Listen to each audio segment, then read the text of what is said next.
In goes Beveridge, Lappin again, gathered by Fletcher, handball over the top, this may open it up, no, Dodd, dispossessed by Everitt, well done Spida, the big Spida, go! Oh, he tried to bounce, it didn't come off, but he crashes through the tackle, it then goes bang, and it's play of the night by Spida Everitt. Magnificent goal. Look, yeah, Bong was right. I was one of those wayward kids, those teenagers, go through the 20s and obviously up to the 30s, and then I finally come home. So thank you very much. I really do appreciate this night.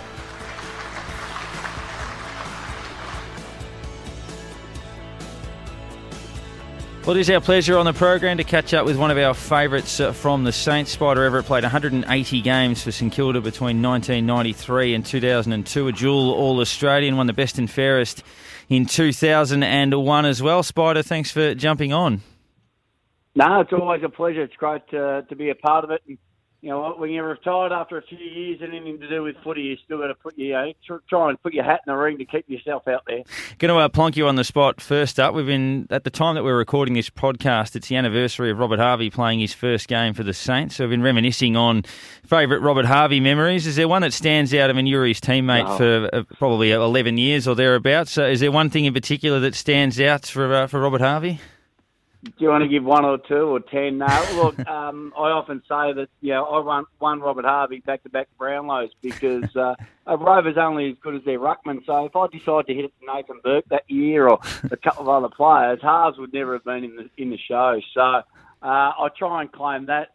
Not really, he did deserve them, especially when, he won the first one, unfortunately, after, Dingo got disqualified, and then he come back in 98 and won it. But Harves, I suppose, I travelled to Ireland with Harves, I roomed with Harves in the All-Australian team, and he was one not to say a lot, but I just remember on Mad Mondays, when we used to be allowed to have Mad Mondays those days, and we used to go out and go as hard as we could for pretty much 24, 48 hours, that would always end up for some reason at a blackjack table, and myself, Robert Harvey, Stephen Zilla, we all drunk Jim Beam, so we're all the bourbon drinkers. So, Harves would always be at the front of the table playing blackjack, but he'd nearly pass out. So we're always playing with Harves' money because he was on the biggest money. Myself and Zilla would be sitting behind him, getting the free bourbon and playing with his money, and he'd be asleep. The only time he'd wake up was every probably, 15, 20 minutes. The dealer would go insurance. Harves would raise his head, put a couple of dollars forward to put insurance, and then go back to sleep for another 15 minutes. Ultimate teammate. Oh, we loved him. And one more from me before I hand it over to the boys as well. Probably a painful memory, but one that I have to ask. Would we have won the 97 grand final if you were there, do you reckon? I mean, you're obviously in that sort of form, and we know that Pittman and Wren were able to double team Stewie Lowe in that grand final. Is that one where you sort of wake up occasionally and think, geez, if that shoulder hadn't have popped out, we might have won that flag? Oh, the longer you retired, the more you say, I reckon by now we would have won by 15 goals. But, look, at the time, you're 24, you think Aussie Jones, Tony Brown, John Smith, this, Maxie Hudson, this young group coming through, we're going to play it every year. So you didn't really think about it. And then when you get to the end of your career and you know that was your only real golden opportunity, you do, feel, you're disappointed about it, but at the same time, Laser Vidovic, had the knee reco, and myself and him worked really well together. And what I suppose I missed the most was the fact that myself and Sean Wren, both very similar players, both similar height, and it would have been a really, really good battle come the end of the season because we had some good battles throughout the years, and it was just that, to win the ultimate prize off a really good battle against somebody you respect so much would have been awesome, but unfortunately it was never to be. And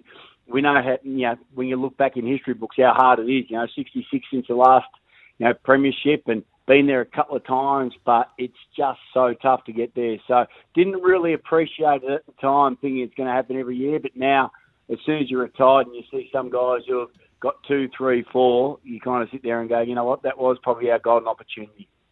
Now, Spide, Nick Splitter here, mate. Thank you for joining us on the pod. From a reasonably painful memory for all of us, how about your favourite memory in the red, white and black? Obviously, you were there through a couple of really memorable moments for Saints fans, from '96 Ansett Cup win, the whole '97 season. To be honest, what's your number one memory?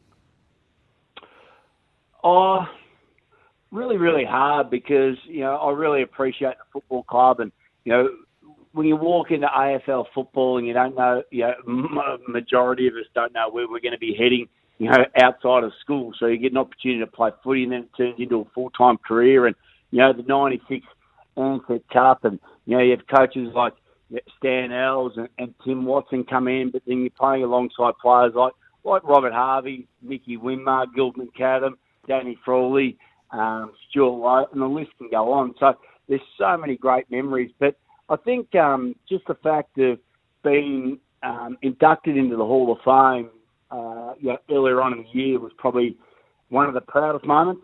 I was able to have all my girls there and my young fella who hopefully wants to play for the Saints one day. But just having all the family there, and then not only that, seeing so many of the former players from the 60s, the 70s, the 80s, and just what the club's been able to build over the last few years is just getting all the ex-players back to build a form of legacy. Because when I went to other clubs, you go to Adelaide or you go to WA and they have those players in the change rooms. So I reckon it makes a real big difference. So I suppose outside of my playing career, I just thought that was a real big highlight for me, and really chuffed to be able to be inducted into the Hall of Fame, and at the same time being around so many great players of so many great eras.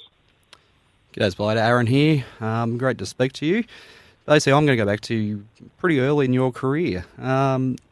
You came in after we've left Moorabbin, so you didn't see any footy out there. But fourth game in, do you remember where you were playing? What's that, the fourth game in? Fourth game, yep.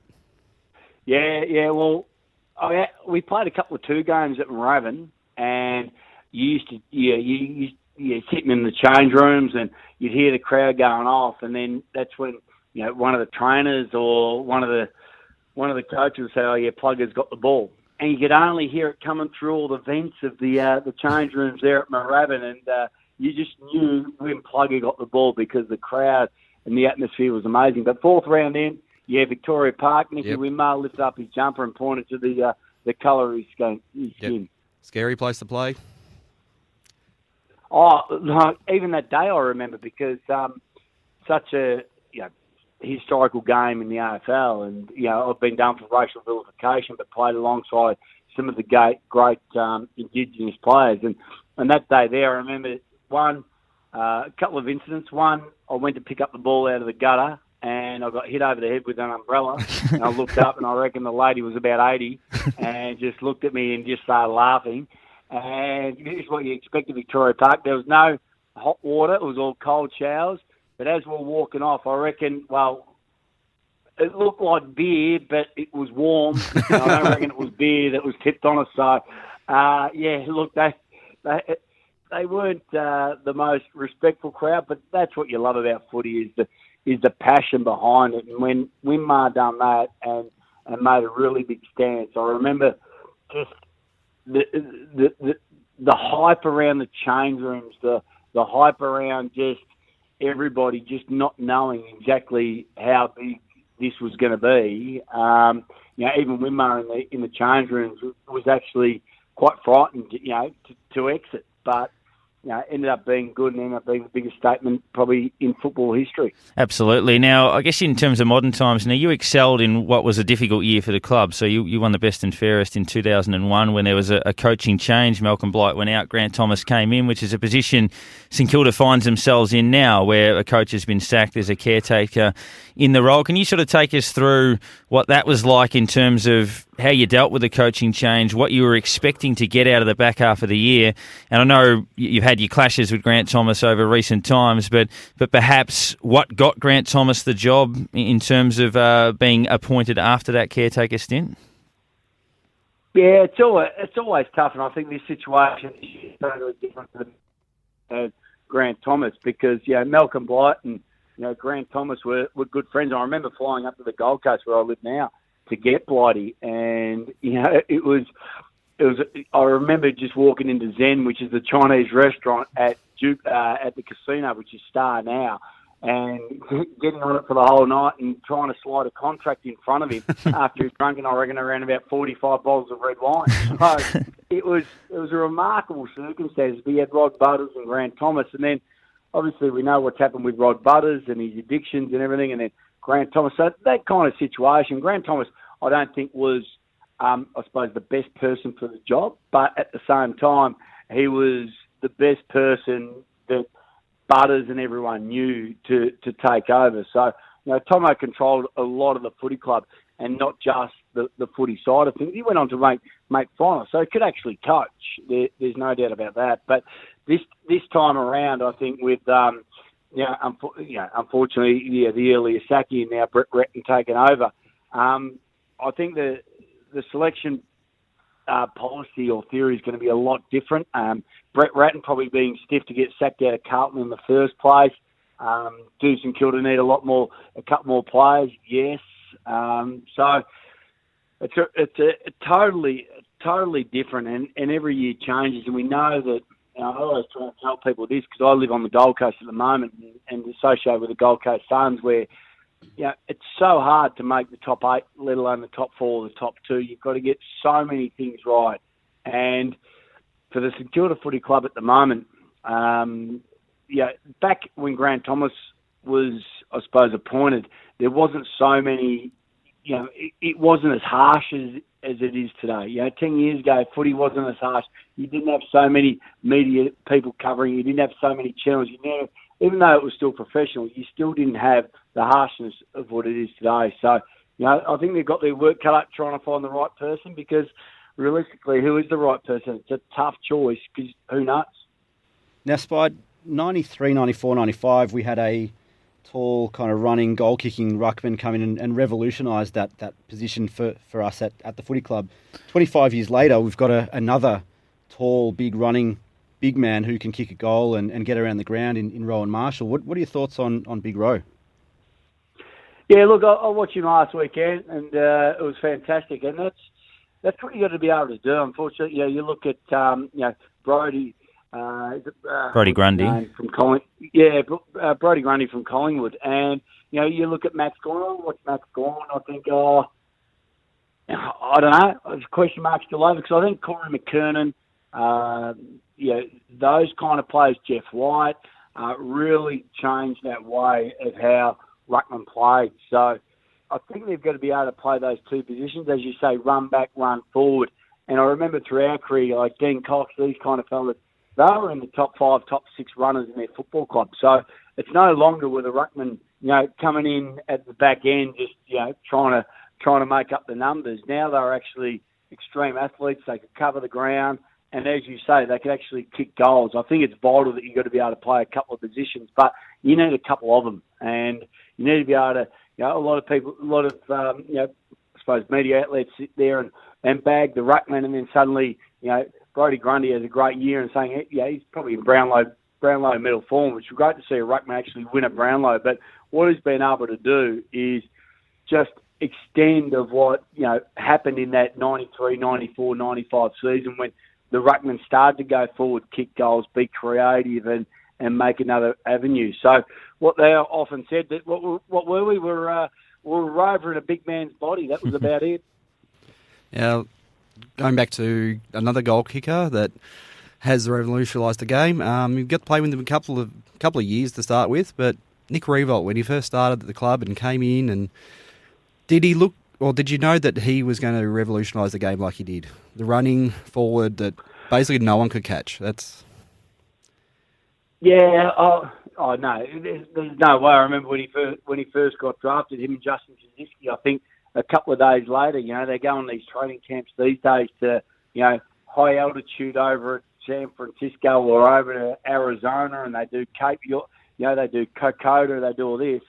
When Nick first got drafted, Grant Thomas took us to Warrnambool, and we went down there by train, and it was a bit different to what it is today. But even going down then, you look at Nick, and I think the way he was able to mould his game and his professionalism to get himself right. And when you see somebody And, I've been lucky enough to play alongside, I suppose, Adam Goods, who's another person exactly the same, who plays multiple games in a row. And it's not just through luck. It's actually through preparation and recovery. And that's one thing that, Nick was very, very good on. His preparation was right. He knew what he needed to do, and his recovery was just as good. So, being able to be a player of that discipline in that era showed that, it paid dividends in the end. So, one of the greatest players, of the AFL and also the St Kilda Footy Club. So, I think if anyone out there is listening and any kids are listening, just, you go back and think about your preparation and your recovery are two of the major things that,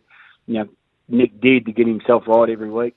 My last one for you spoke a little bit off air. We were talking about how, of all the clubs you've played for, Hawthorn and Sydney as well, that you have sort of come back to St Kilda. I guess in terms of that, is it more about you sort of started with St Kilda, you spent most of your career with St Kilda? We would argue you played your best footy with St Kilda, even though you were good, obviously, elsewhere. But it does appear now that your heart lies with the red, white and black, certainly more than the others.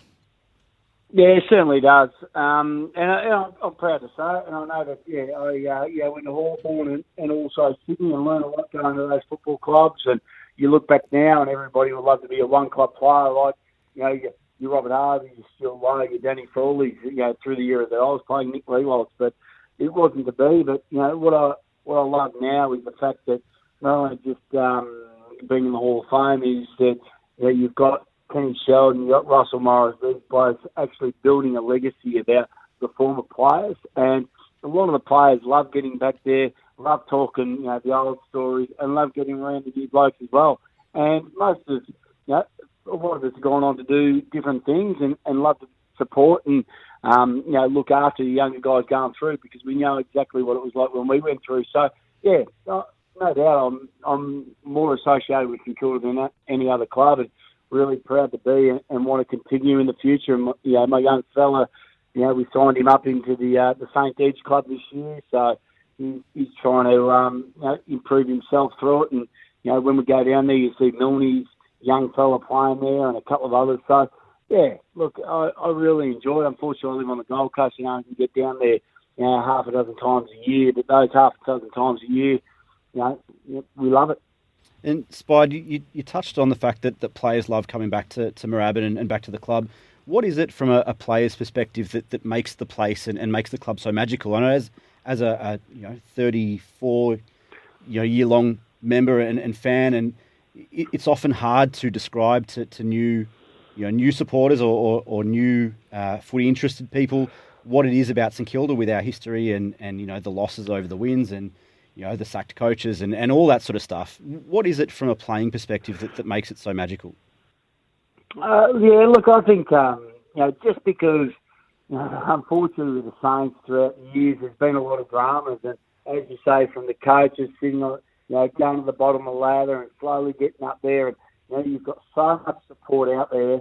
And we know we're everyone's second favourite team. And, we have got so many passionate St Kilda supporters, but as players, it's just that, as you say, it's that heart and soul of football. That's what it is. The Moorabbin, to come back to Moorabbin, to see it, I know it's been, renovated, but you can still get down on the ground and just feel, this is that's what footy we play. That's the footy we play for, is the fact that it's such a tight-knit, hard football club. And, we used to have so many great times together, but everyone used to say, we're the party kings, but you know what, there was a lot of teams out there that party harder than us, but we knew that we'd always get to training and have a ball together. So, I think, and what I love about it too is just that the volunteers, I know every club has volunteers, but I can reel off 10, 15 volunteers that have been there even now, ever since I was there, and from the doctors to the physios to the people at the front desk to historians, to trainers, and that's what builds football clubs, and that's what builds cultures, and it doesn't matter if you go in there to have a beer with a former player, a former person that ran water, or a physio. I still catch up with the doc today, and that's what it's about. It was just a really tight love football club, and I don't know. That's I don't think yeah, you got 100 years of tradition there. And that's the passion that people bring. I can't see it here on the Gold Coast, and it will take decades and decades for them to build it. So it's hard to explain, but it's one of those things, I suppose, when your back's to the wall a lot of the time, you seem to, galvanise a lot closer. Yeah, a little bit after football life, and as you're saying, you're living up on the Gold Coast and travelling is your thing. Barring a miracle, our pre-season's going to start a bit earlier than a lot of other teams, and so basically I just want to try and find out from you best location for us to travel to coming up in the off-season, and where's somewhere that keeps drawing you back to go visit? Oh, look, to be honest, I've been fortunate enough to travel a lot of Australia, New Zealand, over the last couple of years doing my travel show. But, I still believe, and I was lucky enough to do it when I retired in 2008, and as I mentioned, I had that run-in with racial vilification. So I said, you know what, I want to go out to some of the communities in, the back blocks of Northern Territory and WA up around the Kimberleys. And if you can get players to go out there, I don't know if you get a bus, a motorhome, you get some four-wheel drives and go out to some of these communities that absolutely breathe AFL each and every day, and they have not much in their life other than, sport. They struggle to get to school, but if there's sport involved, they get there. It's a really, really good eye-opener. So for me, I'd be going to, outback Northern Territory, Western Australia, Tiwi Islands, and just getting the boys to really appreciate the opportunity they've got, at the same time giving back, because a lot of these kids in these communities, like 3 hours west of Alice Springs, you got to turn left at a tree that's full of beer cans, turn right at the sack of tyres and get there. And then suddenly you turn up and there's 50, 60 kids, and they're named after Nick Rewalt, Cyril Rioli. That's their names. That's what they've got other names, but they go, no, my name's Nick Rewalt. So I think for kids to see, for people to see that, I didn't see that to the end of my career, but absolutely loved it, and I took my daughters along, and they did as well. So I think if I was a coach these days, and I know Hawthorn will go to Kokoda, but keeping it local, going out to some of those communities and some of the really remote ones where these young kids don't get to see the legends they absolutely idolise, would be enormous for both sides. Spida, you're a ripper for the Saints. It was always great fun watching you over the journey. Thanks for giving us a slab of your time to have a chat with us this week. No worries at all. Thank you very much. Anytime.